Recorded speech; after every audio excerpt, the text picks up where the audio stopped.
کے جھنڈے لگے ہوئے ہیں، نبی کا صدقہ، علی کا صدقہ۔ محبت کے ساتھ تشریف رکھیں۔ ہمارے ضلع خوشاب سے آستانہ عالیہ عزیزیہ خوشاب کے سجادہ نشین پیر طریقت رہبر شریعت صاحبزادہ والا شان حضرت صاحبزادہ پیر سید امجد عزیز شاہ صاحب نقش بندی آپ سے ملتمس ہوں، آپ تشریف لاتے ہیں اور تعلیمات مجددیہ کے حوالے سے اپنی ملفوظات عالیہ سے ہمیں محظوظ کرتے ہیں۔ حضرت کی آمد پر نعرہ بھی لگائیں، استقبال بھی کریں، اور آپ کا نعروں کی گونج میں بیان کا آغاز بھی ہوگا۔ نعرہ تکبیر، ماشاءاللہ، ایک ہاتھ بلند کریں، نعرہ تکبیر، صرف ایک ہاتھ، نعرہ تکبیر، اب دونوں ہاتھ بلند کر لیں، نعرہ رسالت، نعرہ رسالت، امام ربانی سیدنا مجدد الفسانی، دو قومی نظریہ کے بانی، مجدد الفسانی، دو قومی نظریہ کے بانی۔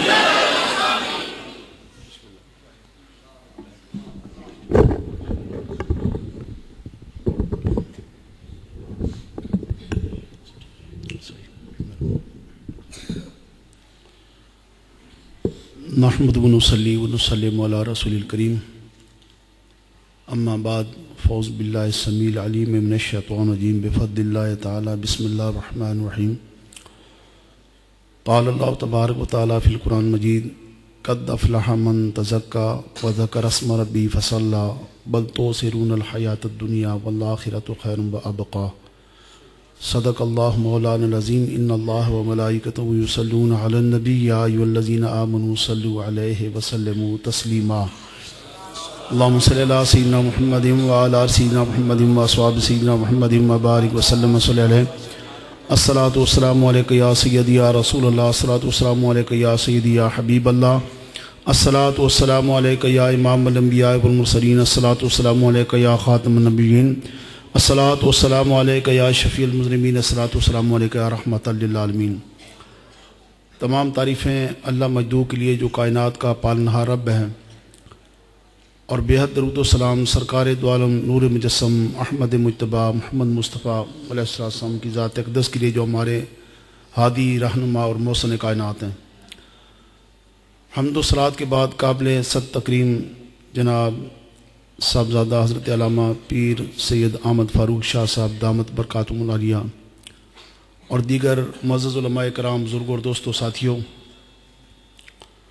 یہ حضرت مجدد الفسانی رحمۃ اللہ علیہ کی یاد میں پروگرام منعقد کیا گیا ہے، اور اس کا واحد مقصد یہی ہے کہ وہ لوگ جو اپنی زندگی کے دن گزار رہے ہیں، بزرگان دین کی محفل میں شرکت سے ایک خاص فیض حاصل ہوتا ہے، تو اس فیض کو حاصل کر کے اس فیض کی روشنی میں اگر زندگی بسر کریں گے تو وہ کامیاب زندگی ہے۔ حضرت مجدد الفسانی رحمۃ اللہ علیہ کا یہی مشن تھا کہ آپ نے اپنے پاس آنے والوں کے دلوں کو پاک کیا، تزکیہ نفس کیا، اور پھر انہیں اللہ کا نام سکھا دیا۔ تو ارشاد فرمایا کہ قد افلح من تزکا وذکر اسم ربی فصلی، تحقیق بے شک فلاح پا گیا وہ شخص کہ جس نے تزکیہ نفس کیا اور پھر اللہ کے نام کا ذکر کیا اور نماز پڑھی۔ یہ چیزیں ایسی ہیں کہ جو انسان کے دل کو زندہ کر دیتی ہیں۔ حضرت مجدد الفسانی رحمۃ اللہ علیہ فرماتے ہیں کہ میرے نزدیک یہ کوئی کرامت نہیں کہ کوئی کسی مردہ شخص کو زندہ کر دے۔ کیوں کہ اگر مردہ زندہ کر دیا پھر وہ مر جائے گا، حالانکہ یہ بہت بڑی بات ہے کہ کوئی کسی مرے ہوئے شخص کو زندہ کر دے، بڑی کرامت ہے، لیکن آپ فرماتے ہیں میرے نزدیک یہ کوئی کرامت نہیں ہے، اس لیے کہ کل پھر مر جائے گا۔ فرماتے ہیں میرے نزدیک کرامت یہ ہے کہ جو شخص مردہ دل کو زندہ کر دے، کہ جو پھر مرے گا ہی نہیں، یعنی مردہ دل جب زندہ ہو گیا تو پھر وہ مرے گا ہی نہیں، ہمیشہ ہمیشہ قبر میں بھی زندہ، محشر میں بھی زندہ، ہمیشہ کے لیے زندہ ہو جائے گا۔ آپ فرماتے ہیں میرے نزدیک یہ بہت بڑی کرامت ہے۔ تو اللہ تعالیٰ جس نے یہ کائنات کو پیدا کیا اور کائنات کی ہر چیز کو انسان کے لیے پیدا کیا اور انسان کو اپنی عبادت کے لیے پیدا کیا، اور پھر اتنا رحیم کریم رب کہ جس کے نہ رحم کی کوئی حد ہے نہ کرم کی کوئی حد ہے. قیامت کے دن ایک شخص اللہ تعالیٰ کی بارگاہ میں پیش ہوگا تو اس کی گناہ زیادہ اور نیکیاں کم ہوگی، تو وہ دل ہی دل میں یہ چاہ رہا ہوگا کہ یا اللہ کوئی ایسی مہربانی فرما دے، کرم نوازی فرما دے کہ میری بخشش کا ذریعہ بن جائے. تو اس کی آنکھ کا ایک پلک کا ایک بال جو ہے وہ اللہ تعالیٰ کی بارگاہ میں عرض کرے گا کہ یا اللہ مجھے اجازت ہے بولنے کی؟ تو اللہ تعالیٰ فرمائے گا کہ ہاں اجازت ہے. وہ بال کہے گا یا اللہ پوری زندگی میں یہ شخص ایک دن رویا تھا تیرے خوف سے، اور صرف ایک آنسو گرا تھا، اور وہ بال کہے گا یا اللہ اس سے میں تر ہو گیا تھا. یعنی آپ اندازہ کریں اللہ تعالیٰ کے کریم رحیم ہونے کا کہ وہ بال عرض کرتا ہے کہ یا اللہ یہ بندہ پوری عمر میں ایک دفعہ رویا تھا اور تیرے خوف سے ایک آنسو اس کی آنکھ سے گرا اور میں تر ہو گیا تھا. تو اللہ تعالیٰ فرمائے گا کہ تیری گواہی کو میں نے قبول کر کے اس کو بخش دیا. یعنی اندازہ کریں کہ کتنا رحیم کریم رب ہے کہ جس کے نہ کرم کی کوئی حد ہے نہ رحم کی کوئی حد ہے. اور پھر حضور رحمت عالم صلی اللہ علیہ وسلم ارشاد فرماتے ہیں کہ جس شخص نے مجھ پر ایک مرتبہ درود پاک پڑھا 10 نیکیاں 10 درجے اور 10 رحمتیں. بظاہر تو دیکھنے میں یہ چیز نظر آتی ہے کہ 10 رحمتیں 10 نیکیاں اور 10 درجے بلند ہوتے ہیں، لیکن نبی علیہ السلام کی ایک یعنی اللہ تعالیٰ کی ایک رحمت جو ہے نا اس کو کوئی اندازہ ہی نہیں کر سکتا کہ ایک رحمت کتنی ہے. 10 رحمتیں آپ نے صلی اللہ علیہ وسلم نے ارشاد فرمایا کہ 10 بار اللہ تعالیٰ رحمتیں بھیجتا ہے، تو ایک رحمت کے صدقے اگر اللہ تعالیٰ پورا جہان بھی بخش دے تو پھر بھی گنجائش ہے اس میں. وہ اتنا رحیم کریم رب ہے. تو حضور رحمت عالم صلی اللہ علیہ وسلم تشریف فرماتے ایک فرشتہ حاضر ہو کے عرض کرتا ہے یا رسول اللہ علیہ وسلم اللہ تعالیٰ نے مجھے اتنی قوت اور طاقت دی ہے کہ میں آنکھ کی پلک جھپکنے سے پہلے آسمان کے ستاروں کو شمار کر لیتا ہوں، میں آنکھ کی پلک جھپکنے سے پہلے دنیا کے درختوں کے پتوں کو شمار کر لیتا ہوں، آنکھ کی پلک جھپکنے سے پہلے بارش کے قطروں کو شمار کر لیتا ہوں، اور آنکھ کی پلک جھپکنے سے پہلے میں پوری زمین پر جتنے ریت اور مٹی کے ذرات ہیں میں ان کو شمار کر لیتا ہوں. یہ کتنی بڑی قوت اور کتنی بڑی طاقت ہے جو اللہ تعالیٰ نے اس فرشتوں کو عطا فرمائی. یعنی وہ فرشتہ کہتا ہے کہ میں اللہ تعالیٰ کے اس دی ہوئی طاقت سے ایک آنکھ کی پلک جھپکنے سے پہلے میں آسمان کے ستاروں کو شمار کر لیتا ہوں، درختوں کے پتوں کو شمار کر لیتا ہوں، بارش کے قطروں کو شمار کر لیتا ہوں، زمین پر ذرات کو شمار کر لیتا ہوں. لیکن وہی فرشتہ ہاتھ باندھ کے عرض کرتا ہے یا رسول اللہ علیہ وسلم کہ جب آپ کا کوئی امتی، آپ کا کوئی عاشق، آپ کا کوئی محب جب آپ کی ذات پر ایک مرتبہ درود و سلام پڑھتا ہے تو اللہ تعالیٰ جتنی رحمتیں اور برکتیں اس سے عطا فرماتا ہے، میری طاقت ہی نہیں کہ میں شمار کر سکوں، میری طاقت ہی نہیں کہ میں اسے شمار کر سکوں. یعنی اس سے اندازہ کریں کہ اللہ تعالیٰ نے کتنا کرم فرمایا اپنے بندے پر. تو ارشاد فرمایا قد افلح من تزکا وذکر اسم ربی فصلی، کہ تحقیق فلاح پا گیا وہ شخص. یہ نہیں فرمایا کہ فلاح پا جائے گا، بلکہ فرما دیا کہ فلاح پا گیا وہ شخص جس نے تزکیہ نفس کیا. اب تزکیہ نفس کے لیے کیا چیز ہے جو بہت زیادہ مفید ہے؟ ایک حدیث شریف میں نبی علیہ السلام نے ارشاد فرمایا کہ تزکیہ نفس کے لیے، تزکیہ کے لیے غور و تدبر سے قرآن پاک کا پڑھنا. قرآن پاک کی ایک آیت آپ دیکھ لیں، اس کو خوب غور سے پڑھیں، دیکھیں کہ اللہ تعالیٰ اس میں کیا حکم دے رہا ہے اور اس پر عمل کرنے کی کوشش کریں، سمجھنے کے بعد عمل کرنے کی کوشش کریں. ایک چیز. دوسری چیز ارشاد فرمایا کہ رات کے وقت اٹھ کے نفل پڑھنا تہجد کے. تیسری چیز فرمایا نبی علیہ السلام نے کہ اللہ تعالیٰ کی بارگاہ میں گڑ گڑا کے دعا مانگنا.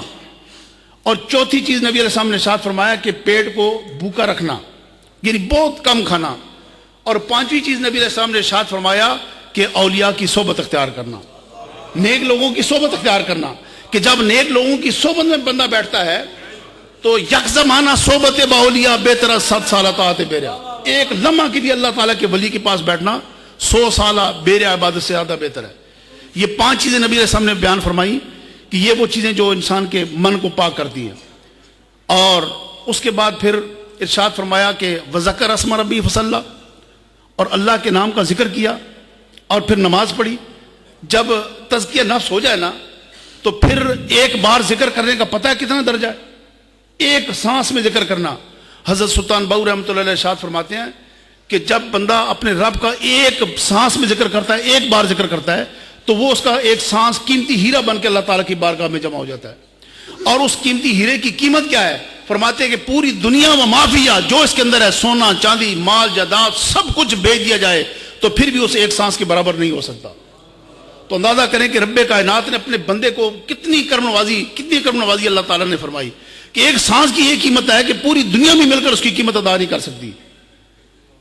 تو یہ اللہ تعالیٰ کے ذکر کا اجر اور بدلہ ہے.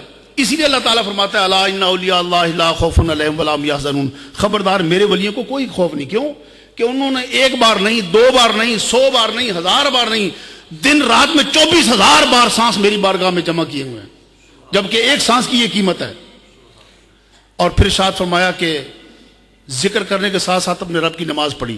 جب تزکیہ ہو جائے اور ذکر کی عادت پڑ جائے تو پھر نماز پڑھو تو پتہ لگے گا کہ نماز کیا چیز ہے.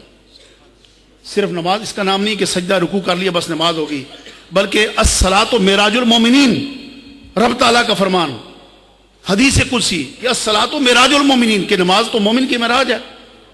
حضور رحمت عالم صلی اللہ علیہ وسلم تشریف فرما تھے. حضرت ابو بکر صدیق رضی اللہ عنہ آپ صلی اللہ علیہ وسلم کی خدمت میں حاضر تھے. تو نبی علیہ السلام ارشاد فرماتے ہیں کہ اے ابو بکر، جب تک بندہ 5 گھاٹیوں کو طے نہیں کر لے گا اس وقت تک اس کی نجات نہیں ہوگی. حضرت ابو بکر صدیق رضی اللہ عنہ کہتے ہیں یا رسول اللہ وہ کون سی 5 گھاٹیاں ہیں؟ تو نبی علیہ السلام ارشاد فرماتے ہیں کہ پہلی گھاٹی جو ہے وہ یہ ہے کہ موت اور اس کی شدت، یہ ہر شخص کو یہ گھاٹی طے کرنی پڑے گی، موت اور اس کی شدت. دوسری چیز فرمائی نبی علیہ السلام نے کہ قبر اور اس کی وحشت. تیسری چیز نبی علیہ السلام نے ارشاد فرمائی کہ منکر نکیر کے سوال و جواب اور ان کی دہشت. چوتھی چیز نبی علیہ السلام نے ارشاد فرمائی کہ میزان اور اس کی خفت. اور پانچویں چیز نبی علیہ السلام نے ارشاد فرمائی کہ پل صراط اور اس کی دقت. یہ 5 چیزیں ایسی ہیں کہ جب تک بندہ ان 5 گھاٹیوں کو عبور نہیں کر لے گا وہ نجات نہیں پا سکتا. حضرت سیدنا صدیق اکبر نے یہ سنا تو رو پڑے، اتنا روئے کہ آپ کے اس رونے کی کیفیت کو دیکھ کر آسمان بھی رو رہا ہے، زمین بھی رو رہی ہے، اور آسمان کے فرشتے بھی رو رہے ہیں، زمین کے فرشتے بھی رو رہے ہیں، اتنا روئے آپ. تو رب کائنات نے پیغام بھیجا، جبریل امین وہی لے کر آئے کہ اے میرے محبوب سم اپنے یار ابو بکر صدیق کو فرما دیجیے کہ آپ روئیں نہ، اس لیے کہ اللہ تعالیٰ نے ہر چیز کا علاج بھی پیدا کر دیا ہے، اللہ تعالیٰ نے ہر چیز کا علاج بھی بتا دیا ہے. تو جبریل امین یہ عرض کرتے ہیں کہ یا رسول اللہ، اللہ تعالیٰ فرما رہا ہے کہ اپنے یار ابو بکر صدیق کو بتا دیجیے کہ یہ 5 گھاٹیاں عبور کرنی ہیں، لیکن اس کا علاج یہ ہے کہ جس شخص نے فجر کی نماز ادا کی اللہ تعالیٰ اس پر موت کی سختی آسان کر دے گا. جس شخص نے فجر کی نماز ادا کی اللہ تعالیٰ اس کے لیے موت کی سختی آسان کر دے گا. اور جس نے ظہر کی نماز پڑھی اس کے لیے قبر کھول دی جائے گی، قبر کی وحشت کو دور کر دیا جائے گا. اور جس نے عصر کی نماز پڑھی فرمایا کہ عصر کی نماز پڑھنے کے بدلے اللہ تعالیٰ منکر نکیر کے سوالوں کو آسان فرما دے گا، اور ان کی جو دہشت ہوگی اس سے اللہ تعالیٰ بچا دے گا. اور چوتھا نبی علیہ السلام نے فرمایا کہ جس نے مغرب کی نماز ادا کی اس کے لیے نیکیاں جب میزان پہ رکھی جائیں گی تو اللہ تعالیٰ ان کو وزنی کر دے گا. اور 5ویں چیز نبی علیہ السلام نے ارشاد فرمایا، 5ویں چیز آپ سے فرماتے ہیں کہ 5ویں چیز یہ ہے کہ جس نے عشاء کی نماز پڑھی اس کے لیے اللہ تعالیٰ پل صراط سے گزرنا آسان کر دے گا. تو جب ابو بکر صدیق رضی اللہ عنہ یہ سنا تو خوش ہو گئے کہ یا رسول اللہ تعالیٰ نے اتنی کرم نوازی فرمائی کہ ان 5 مشکل گھاٹیوں کو عبور کرنے کے لیے اتنی آسانی پیدا فرما دی. اب جو شخص نماز ہی نہ پڑھے اور اس طرف آئے نہ تو مجھے بتاؤ کہ موت، پہلی گھاٹی موت اور اس کی شدت ہے، یہ کتنی سخت ہوگی، کیسے وہ عبور کرے گا. دوسری گھاٹی، پھر تیسری گھاٹی، پھر چوتھی، پھر 5ویں، بڑا مشکل ہو جائے گا.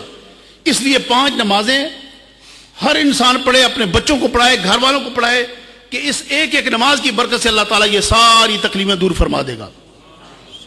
اور جس نے نماز نہ پڑھی، یہ بات یاد رکھنا کہ ایک نماز نہ پڑھنے پر 2,40,000 سال دوزخ میں عذاب سہنا پڑے گا. 2,40,000 سال ایک نماز کے بدلے، جس نے جان بوجھ کر نہ پڑھی ایک نماز کے بدلے میں.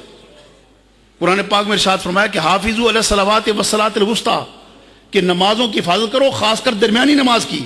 جو عصر کی نماز ہے چونکہ اس وقت کم وقت ہوتا ہے، لوگ کاروبار میں مصروف ہوتے ہیں، تو ارشاد فرمایا کہ اس نماز کو جس نے ادا کی اس نے بہت بڑی اللہ تعالیٰ کی عبادت کی، اور جس نے نہ پڑھی جان بوجھ کر ترک کر دی تو فرمایا کہ وہ ایسا سمجھے کہ جیسے اس کا گھر بار، بیوی بچے، مال جائیداد، اولاد سب کچھ تباہ و برباد ہو گیا. اس سے بھی زیادہ نقصان ہے. اس لیے 5 نمازیں پڑھنا ضروری.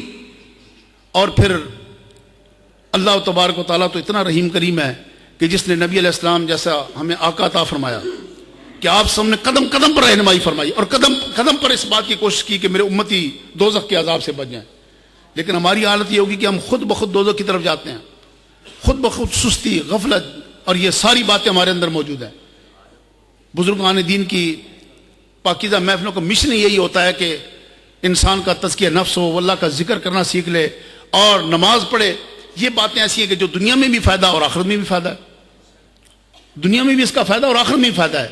اور پھر بزرگان دین کی محفل میں جانا یا وہ موجود ہوں تو ان کی بارگاہ میں آنا، یہ کتنا بڑا اجر ہے. تفسیر نبوی میں صاحب تفسیر نبوی لکھتے ہیں کہ ایک نوجوان اس نے خواب میں منظر دیکھا قیامت کا، میدان محشر بپا ہے اور ہر شخص اپنی بخشش کے لیے دائیں بائیں کوشش کر رہا ہے، دوڑ رہا ہے. تو کہتا ہے کہ میں نے دیکھا جب میرا نامہ اعمال تولا گیا تو نیکیاں بہت کم نکلی اور بدیاں اتنی زیادہ تھیں کہ وہ بڑی مشکل نجات کا سامان نہیں نظر آ رہا تھا. بڑا پریشان، دائیں بائیں ادھر ادھر دیکھ رہا ہے، کبھی کچھ کبھی کچھ. اچانک دیکھا کہ اس کے نیکیوں والے پڑھنے میں ایک تھیلا جو ہے وزنی سا تھیلا آ گرا اور نیکیاں زیادہ ہو گئی اور وہ کم ہو گئے، گناہ کم ہو گئے. اور اسے فرشتوں نے خوشخبری سنائی کہ جا رب کائنات نے تجھے بخش دیا. وہ حیران ہو کے پوچھتا ہے کہ یا اللہ، اس میں کیا چیز تھی جس نے میری نیکیوں کو وزنی کر دیا، زیادہ کر دیا؟ اس تھیلی میں کیا چیز ہے؟ تو اللہ تعالیٰ فرماتا ہے فرشتوں سے کہ فرشتوں اس بندے کو کہہ دو کہ جب زندگی میں یہ میرے کسی ولی کی زیارت کے لیے جاتا تھا تو اس کے قدم مجھے جہاں جہاں پر اس نے قدم رکھے وہ خاک مجھے اتنی پسند تھی کہ وہ خاک آج اس تھیلی کے اندر تولی گئی ہے. اس خاک کو جمع کیا گیا ہے. یعنی زندگی میں جب بھی میرے کسی ولی کی زیارت کے لیے جاتا تھا تو جہاں جہاں پر قدم رکھ کے جاتا تھا یہ ان قدموں کی خاک ہے جو مجھے اتنی پسند تھی، جو میں نے جمع کر کے آج میدان محشر میں جو اس کو میزان میں رکھ دیا گیا. اور ان کے وصال کے بعد جب ان کے مزار شریف پہ حاضری دیتا تھا یا ان کی محفل میں جایا کرتا تھا تو وہ قدم بھی مجھے اتنا پسند ہے کہ جہاں پر یہ قدم رکھتا تھا ان قدموں کی خاک اس میں جمع کی گئی ہے. تو اندازہ کریں کہ یہ کتنی عظیم سعادت ہے. کتنی بڑی لوگ کہتے ہیں جی فلاں جگہ پہ جانا شرک ہو گیا، مزارات پہ جانا شرک ہو گیا. وہاں پر تو اللہ تعالیٰ کی رحمتوں کا نزول ہوتا ہے اور جتنی دیر بندہ بیٹھا رہے وہ محسوس کرتا ہے کہ اللہ تعالیٰ کی رحمتیں اس پر برستی ہیں. اس لیے ان پاکیزہ محفلوں میں ضرور شرکت کیا کرو. ان میں شرکت کرنا باعث برکت، باعث ثواب اور باعث یقینی طور پر باعث نجات ہے. ایک اچھی محفل میں شرکت کرنا 8 لاکھ بری محفلوں کا کفارہ ادا ہو جاتا ہے. اندازہ کر لیں، ایک اچھی محفل میں آ کر شرکت کرنا 8 لاکھ بری محفلوں کا کفارہ ادا ہو جاتا ہے. کتنی بڑی سعادت ہے. تو اللہ تعالیٰ کی بارگاہ میں دعا ہے کہ اللہ تعالیٰ بزرگان دین کا سایہ ہمارے سروں پر قائم دائم رکھے اور ان کی نسبت جو ہے وہ اللہ تعالیٰ موت کے وقت بھی اور بعد از موت بھی اور قبر میں بھی اور میدان محشر میں بھی اللہ تعالیٰ ان کی نسبت ہمیں عطا فرمائے رکھے. وآخر دعوانا الحمدللہ رب العالمین. کرم کے جھنڈے لگے ہوئے ہیں، نبی کا صدقہ، علی کا صدقہ.